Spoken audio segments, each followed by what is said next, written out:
Et coucou, bienvenue sur mon podcast. Donc c'est La Petite Pause. Là c'est une série qui est consacrée au burn-out. Donc on est au 3e épisode. Donc la semaine dernière en fait on avait vu, j'avais fait une story time. En fait j'avais expliqué mon parcours, comment j'en étais arrivée à faire un burn-out. Donc je préfère rappeler qu'il y a plusieurs types de burn-out. Moi, je vous partage mon expérience. Je sais qu'il y a d'autres formes de burn-out, par exemple le burn-out parental. Et du coup,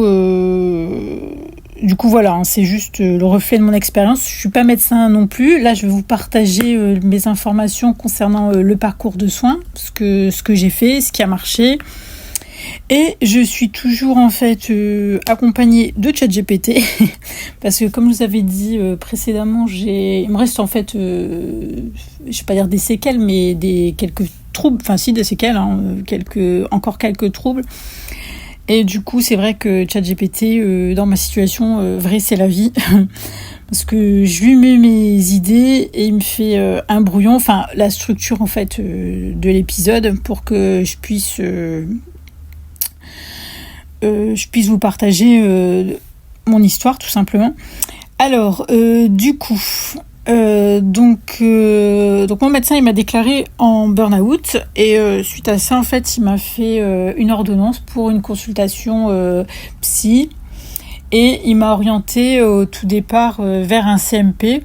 Alors il faut savoir que moi je suis du côté de la région lilloise et il faut savoir qu'au niveau des CMP en fait tout est bouché en fait, si vous voulez une consultation vous allez avoir une consultation en urgence effectivement pour déblatérer tous vos problèmes, mais pour avoir un suivi généralement il y a un délai d'attente de moi on m'avait dit bien 6 mois et eux-mêmes là-bas en fait sur place m'avaient conseillé de m'orienter dans le privé. Donc du coup, c'est ce que j'ai fait. J'ai trouvé une psychologue, pas très loin de chez moi. Donc pour la recherche de la psy, en fait, tout simplement, j'en connaissais pas. Donc j'ai fait un peu au feeling. J'ai regardé sur Doctolib. Et puis, moi, j'ai eu de la chance. En fait, la première dame que j'ai sélectionnée, en fait, ça a matché direct. En plus, elle avait des bons avis, donc pour ça j'ai eu de la chance. Après vous pouvez en tester un et puis si ça va pas, vous allez en avoir un autre. Au niveau des tarifs, il faut savoir que en moyenne, moi je payais à peu près 75 € la séance, que j'avais une mutuelle et donc c'était pris en charge à hauteur de 50 € et que je faisais en moyenne une séance par mois. Et que donc il me restait 25 € à charge parce que alors ça a peut-être changé maintenant, moi je vous dis comment c'était pour moi et il me restait 25 € à charge, mais vrai ces 25 € c'est vraiment faut pas le voir comme une perte, il faut le voir comme un investissement parce que moi dans mon cas j'étais tellement au fin fond du trou vraiment c'est vraiment faut le voir comme un investissement parce que tout seul je pense pas que vous puissiez vous sortir si vous faites vraiment un burn-out bien comme il faut tout seul. Je pense que c'est impossible, ça va être compliqué de s'en sortir.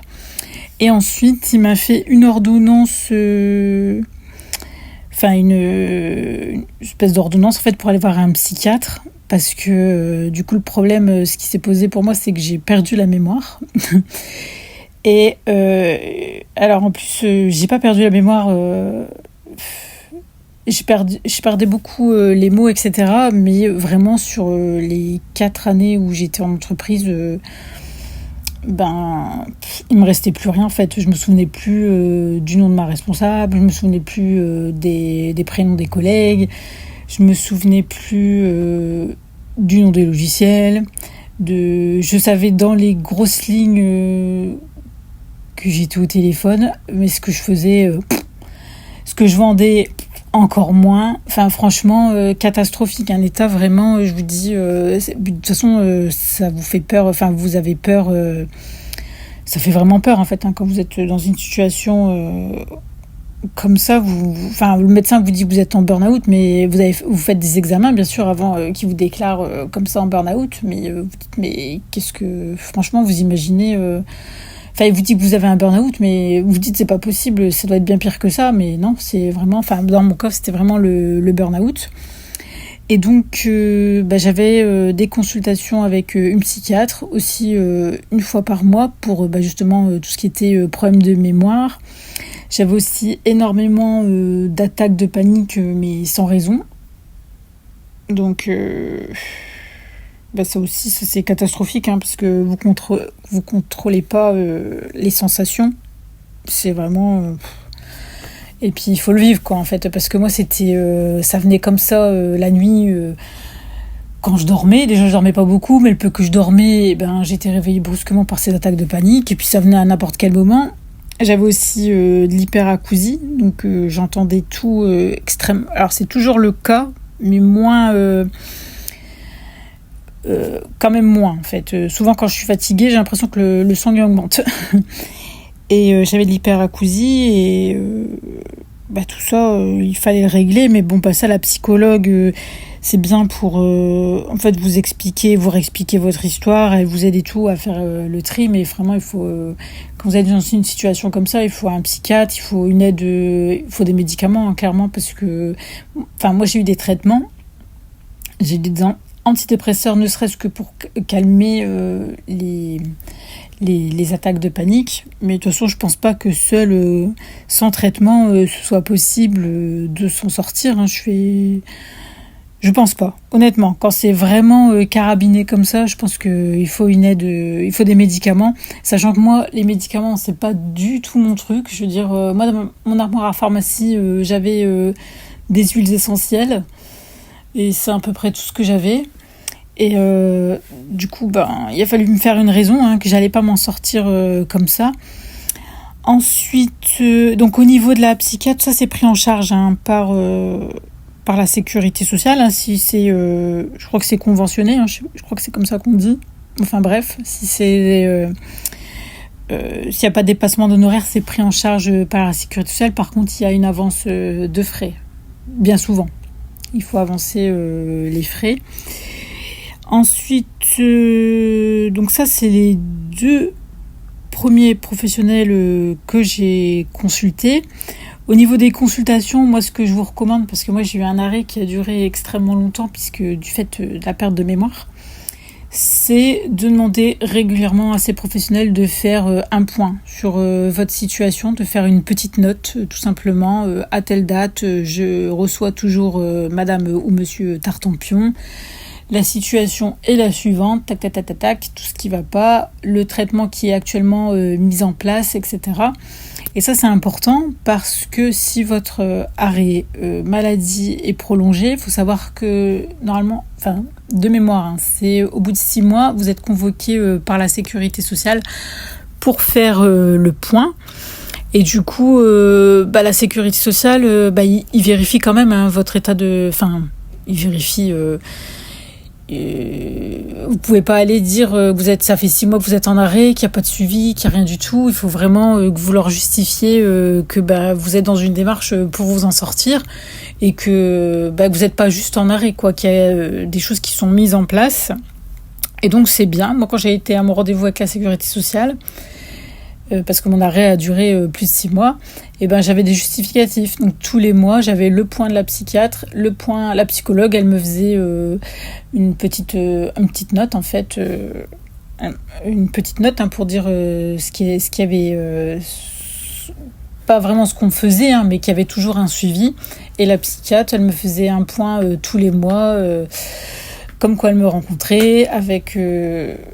le traitement qui était mis en place et les problèmes qui continuaient de se présenter, c'est-à-dire donc elle rappelait que j'avais toujours ma perte de mémoire et puis j'avais aussi de l'agoraphobie, j'avais toutes sortes de troubles, donc elle faisait toujours un listing, chaque mois un listing pour que je puisse justifier de ma situation.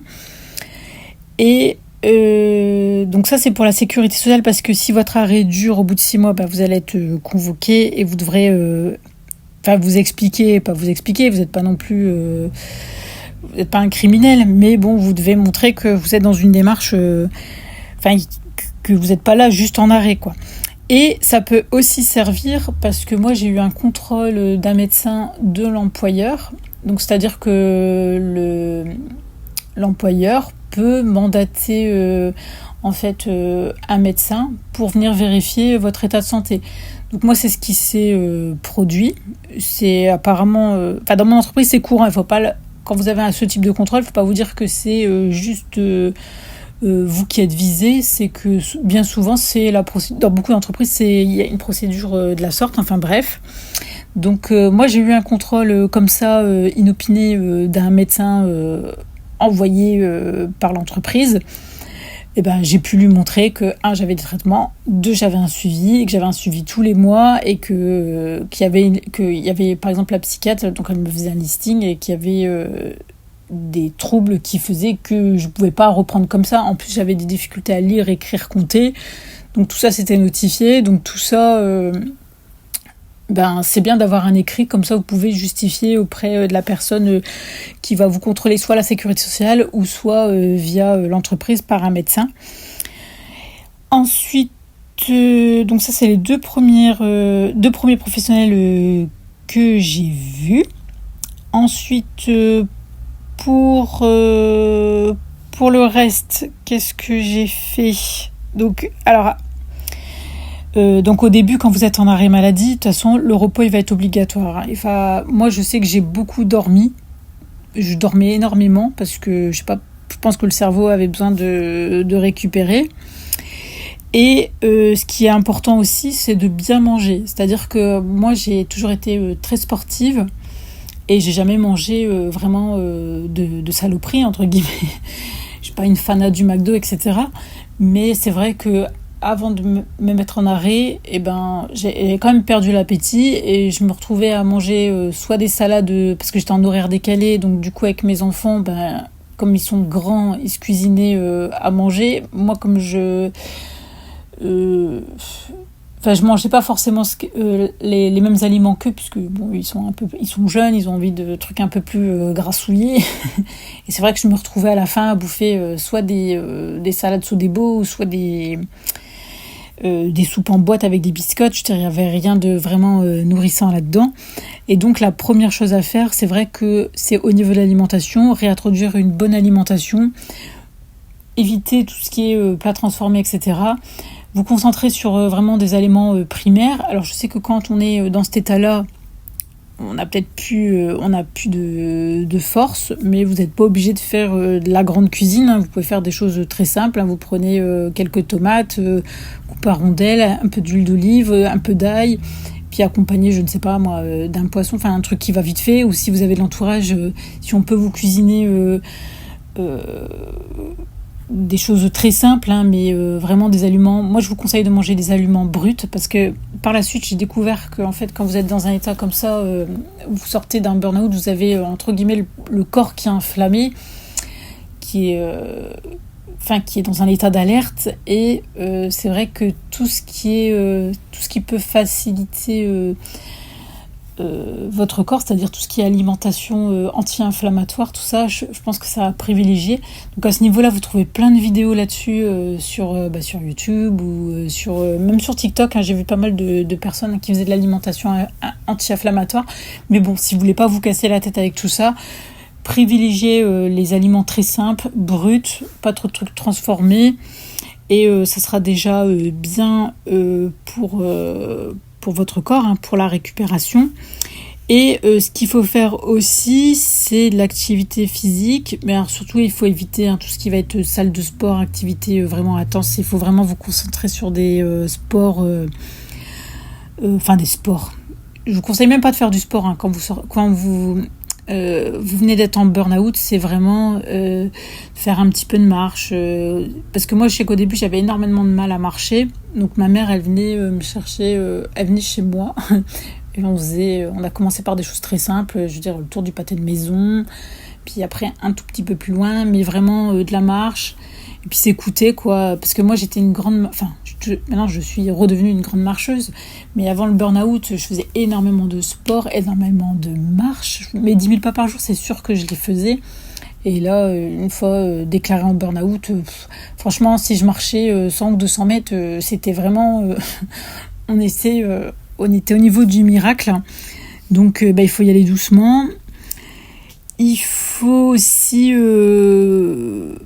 accepter que ça va être long. Accepter que ça va être long. Ça, c'est vraiment... pour moi, ça a été difficile, tout ça, parce que j'ai toujours été ultra dynamique, etc. Et donc, il faut accepter que ça va être long. Et aussi, il faut pas vous culpabiliser, hein, parce qu'en fait... moi, j'ai pas culpabilisé, je vous dis franchement, parce que j'étais tellement KO, j'étais tellement dans un état... j'étais en mode mort-vivant que me soucier de ce qui allait de mon travail, en fait, c'était vraiment le cadet de mes soucis. En fait, moi, ce qui m'occupait, c'était est-ce que j'allais réussir à revenir à quelque chose de normal, parce que parce que moi, ça a quand même duré un moment, et les 6 premiers mois, je me disais, mais si je reste dans cet état-là, j'avais pas forcément des idées très joyeuses à ce sujet, parce que je me voyais pas du tout rester comme ça, en fait, pour moi. Et du coup, moi, j'avais pas de culpabilité vis-à-vis du travail. Et la vérité, je pense pas qu'il faut que vous en ayez, en fait. Vous êtes malade, et c'est tout, il faut vous soigner. D'autant plus que souvent on va vous dire oui, parce que moi ça on me l'a dit, oui, c'est parce que en fait... le burn-out, c'est lié aussi, dans le cadre d'un burn-out professionnel, on va vous dire oui, il y a une responsabilité de l'entreprise, mais on va aussi vous dire que vous êtes responsable parce que blabla, vous avez voulu bien faire, etc. Et trop bon, trop con, et tous des trucs comme ça. Mais en fait, ça non, quoi. Parce que je veux dire, pour moi, hein, personne ne va travailler pour faire de la merde, sinon il n'y a pas d'intérêt. Et après, je pense que il y a toujours des gens qui abusent. Et moi, je me remets pas en question, parce que à ce niveau-là, parce que Jean me l'a dit, hein, parce que j'ai pas su mettre de limites, etc. Alors, pas su mettre de limites. En fait, moi, il y a plusieurs fois où j'ai dit qu'il y a certaines choses qui me dérangeaient, parce que c'était vraiment... il y avait énormément de bruit où je travaillais. Il y avait aussi souvent... j'étais en communication téléphonique et on me parlait en même temps par mail, et une responsable qui parlait aussi par derrière. Mais en fait, il y a un moment... je sais pas, moi, je suis toute seule. Et des fois, je suivais 3-4 conversations en même temps. Non. Alors, j'ai pas su mettre de limites. Je dirais pas ça. Je dirais que...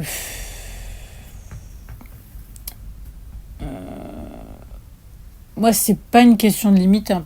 Je pense pas qu'on peut dire ça. Moi, mon plus gros souci, si j'ai fait un burn-out, en fait, moi, je vous dis franchement, en temps normal, s'il n'y avait pas eu le Covid, je serais partie... je serais partie en fait de cette entreprise, je serais pas restée, puisqu'au départ c'était pas ce que je voulais faire, et c'était pas ce que je voulais faire, c'était le type de poste dont je ne voulais pas du tout. Et quand ça a tourné vinaigre, malheureusement c'était la période du Covid, et en fait je pense que cette année où il y a eu le Covid, et où c'était effectivement pas le moment de partir, parce que trouver du travail avec le masque, tout ça, il y avait vraiment il y avait beaucoup d'entreprises à l'arrêt ou qui travaillaient beaucoup moins, donc c'était pas le moment idéal. Et en fait, c'est cette année-là où j'y suis restée, où je me suis forcée. En fait, passé l'année du Covid, honnêtement j'étais anesthésiée. Mais en temps normal, s'il n'y avait pas eu le Covid, de moi-même je serais partie, parce que... Et c'est là où c'est traite le burn-out, parce que c'est pas une question de savoir, pour moi, pour ma part, c'est pas une question de savoir poser ses limites, parce qu'en temps normal, ma limite, elle était franchie et je serais partie. Mais s'il n'y avait pas eu ce Covid et cette année de Covid, je serais partie. Et là, du coup, c'est ça qui m'a vraiment, pour moi, foutu dedans, en fait. Parce que sortie de là, plus la séparation après, j'étais plus capable... de rien, en fait. Et c'est insidieux, parce qu'on se dit que ça peut pas nous arriver. Et surtout moi, hein, le nombre de fois où je me suis dit mais jamais je me rendrai malade pour une entreprise, en fait je ne suis pas rendue malade pour l'entreprise, mais c'est une accumulation d'un tout en fait, hein, tout simplement. Et donc j'en étais où? Parce que là je me perds, je parle, je répète. Donc j'étais à l'alimentation, on avait fait le sport, donc vraiment faire du sport tout début en douceur. Et aussi, il ne faut pas hésiter à en parler aussi à votre entourage. Hein. Ah, bien sûr, à l'entourage de confiance, hein, les gens que vous savez qui sont bienveillants. Parce que si pour les gens qui vont vous dire « secoue-toi et ça va aller », ça c'est pas la peine. Mais il y a des gens qui sont vraiment bienveillants. Je sais que moi, j'étais bien entourée. Et du coup, et il ne faut pas rester seul aussi. Hein. Il faut essayer de s'entourer parce que les journées vont être longues. Hein. Moi, c'était long et j'essayais vraiment de m'entourer, de pas rester seule, de rester dans une dynamique positive. Et puis aussi, il y a quelque chose qui est important parce que la sécurité sociale va vous en parler, c'est de réfléchir à l'après-burn-out. À qu'est-ce que vous allez faire après? Est-ce que vous voulez vous envisager, parce qu'il faut y réfléchir aussi sérieusement, c'est est-ce que vous allez retourner dans l'entreprise? Qu'est-ce que vous comptez faire? Est-ce que vous comptez vous reconvertir? Ça, il faut y réfléchir. D'accord, ça c'est important. Et ce que vous pouvez faire aussi, c'est prendre rendez-vous avec la médecine du travail, pas pour faire une reprise, mais pour expliquer votre situation. Voilà, actuellement je suis en burn-out, je veux vous le signaler. Pas que vous soyez comme ça dans le flou, et pour pas que quand vous repreniez le travail, si jamais vous êtes amené à reprendre le travail, que la médecine du travail tombe des nues en fait. C'est bien de leur dire, puis de voir avec eux ce qui peut être envisagé si vous souhaitez y retourner. Ou si jamais vous ne souhaitez pas y rester. Mais ça, du coup, tout ce qui est médecine du travail, etc., on pourra en discuter dans le prochain épisode, où là je vous ferai le point sur mes rendez-vous fait avec la médecine du travail et sur l'après en fait, qu'est-ce que j'ai fait. Donc je vous l'ai dit de toute façon précédemment, je me suis reconvertie, mais je vais vous expliquer comment ça s'est passé pour moi, et je vais aussi faire un point sur la MDPH, parce que moi j'ai dû faire un dossier MDPH, parce que comme je vous ai dit, j'ai perdu la mémoire, j'avais énormément de difficultés à lire, écrire, compter, et tout ce qui est hyperacousie, tout ça, c'est atténué, mais je peux pas travailler dans un environnement bruyant. Enfin, il y a quand même pas mal de choses où je suis maintenant freinée, que je pourrais pas refaire en fait. Donc tout ça, on fera un point sur le prochain épisode, la semaine prochaine. Donc on n'est pas beaucoup sur la chaîne, je le vois, mais c'est pas grave, parce que moi vraiment ma motivation, je me dis je veux vraiment que ça aide quelqu'un. J'espère qu'un jour il y aura quelqu'un qui me mettra un message qui me dira ce que tu as dit, ce que tu as laissé comme explication, ton expérience, tout ça, ça m'a apporté quelque chose, parce que moi c'est vraiment des choses, des renseignements que j'avais pas. Et puis voilà, si vous avez des questions, n'hésitez pas en commentaire à me les laisser. C'est important qu'on puisse échanger. Si vous voulez partager aussi votre expérience, vous pouvez dire en commentaire. Et puis je crois qu'on a fait le tour. Je vais regarder parce que ChatGPT, il m'a fait la structure du podcast. Et du coup...